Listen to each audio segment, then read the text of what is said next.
ask you, the viewer, where should we begin with this chapter? Where should we begin? The fact that Laguna, Clean, and Jin got reunited with their dead mothers. Oh, how about the fact that apparently this entire time, Connor has been Rebecca's fucking father?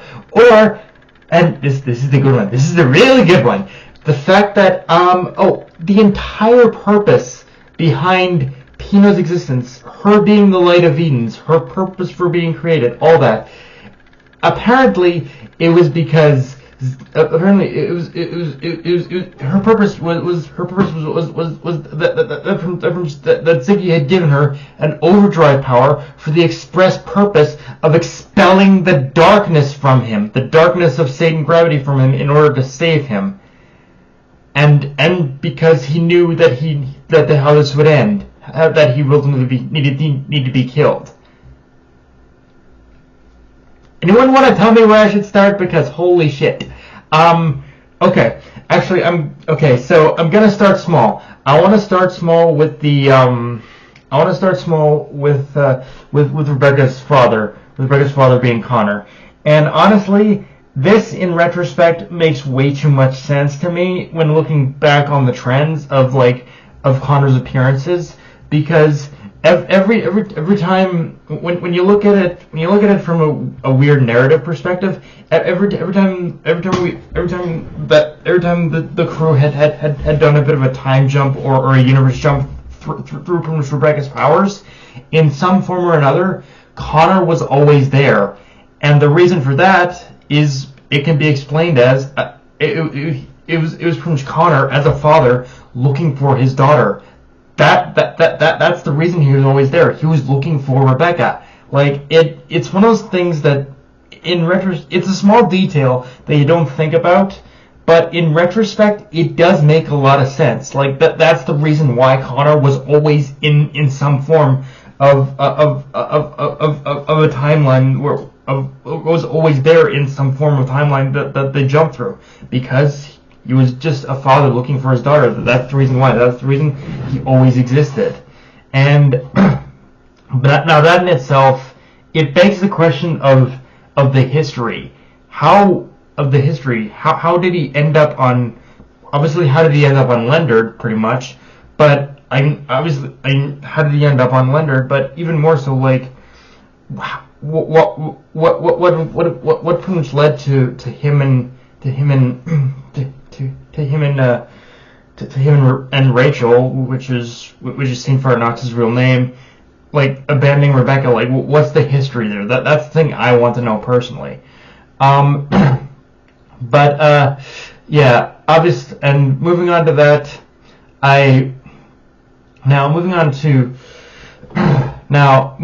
So yeah, that's the big thing I want to know, and just in general, what exactly is the family history that Rebecca and them share. But even more so than that, I definitely like Weiss's little speech, Weiss's little pep talk to Rebecca, of saying, look, our mothers, they're pretty much dead, but you with both your mother and your father still alive, you have the chance in order to rebuild bridges, in order to actually have time with them, even if you are all grown up, kind of thing. I appreciate that, because it's a message that's it doesn't matter how old you get, you should pretty much always appreciate the time you have with your family. It's a very nice it's a very simple but very nice message, and I like how Mashima did this, honestly. Okay. Now,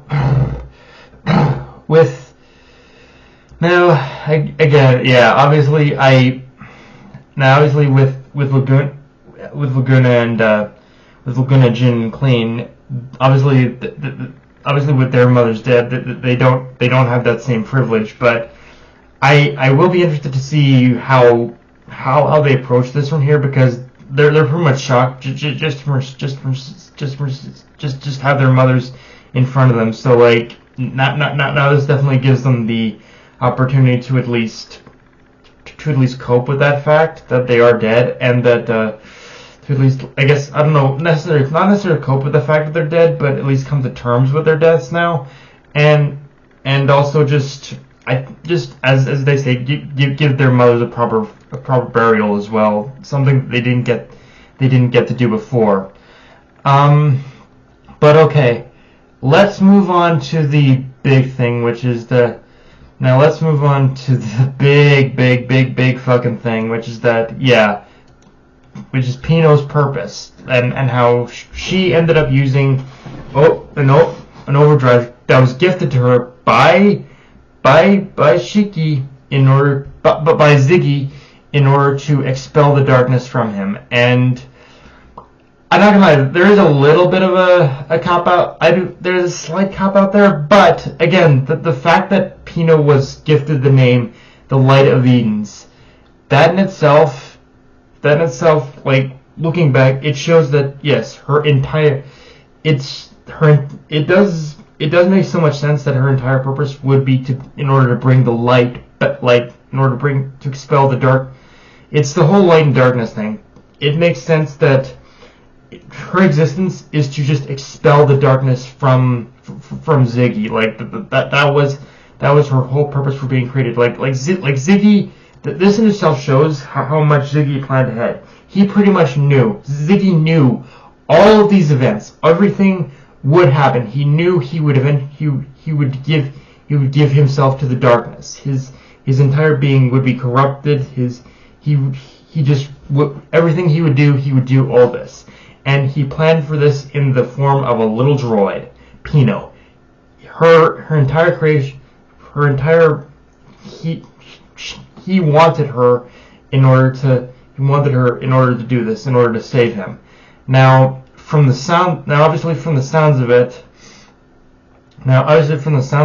yes. Now even though Shiki is technically back to who he was, even though Ziggy is back to who he was, from the sounds of it, like it's only like from the sounds of it, like Ziggy himself knows that there's only one way this ends. He does need to die. Like even for as powerful as what Pino's blast did, it only did enough to temporarily expel Ziggy. Technically, like the Demon King Ziggy, like the Machine King Ziggy, the dark part of himself. So yeah, I think like Shiki needs to come to terms with the fact that he might need to kill his grandfather, even though he doesn't want to, even though he wants to hold on to him. Shiki needs to realize that there's only one way this truly has to end, and now, granted, maybe he'll like, and I hope Mashima realizes too, because if he does the whole thing of like, I'm going to save you, then that is going to feel like a bit of a cop out, frankly. So like, there's definitely, this puts things at a bit of a standstill where I'm hoping Shiki does make the right choice to just, this only ends one way, and I'm hoping that there is follow through on that. But I have no doubt to say there will, but like Shiki definitely needs to I think realize that Ziggy does need to die right now. That there's only, and I think to some degree he realizes that too. Now, with all that said, let's talk about the let's talk about the whole thing with the Interstellar Union Army, about how they say that about how we learned how none of the Interstellar Union Army had never met in person, and that how it wasn't until now where they realized it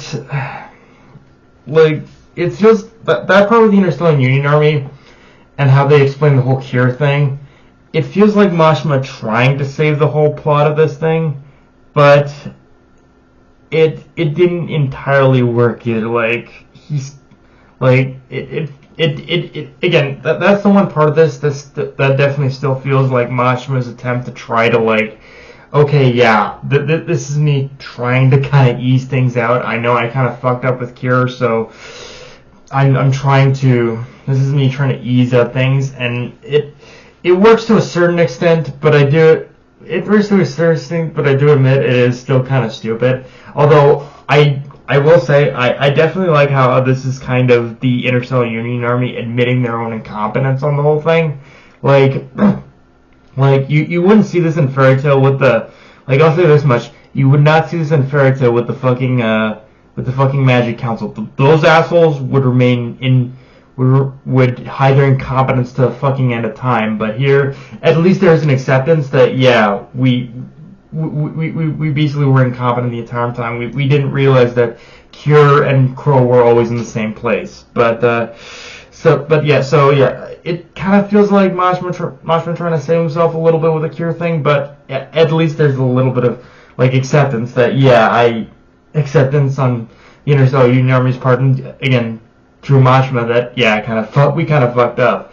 But, yeah, guys, that's pretty much all I got for this review. If you enjoyed the video, like, comment, subscribe. Follow me on Twitter, Analyst Crunchyroll. Be sure to notification bell, hit the subscribe button, and just share it around, guys. Dark Knight of Me, signing off. Later, everyone.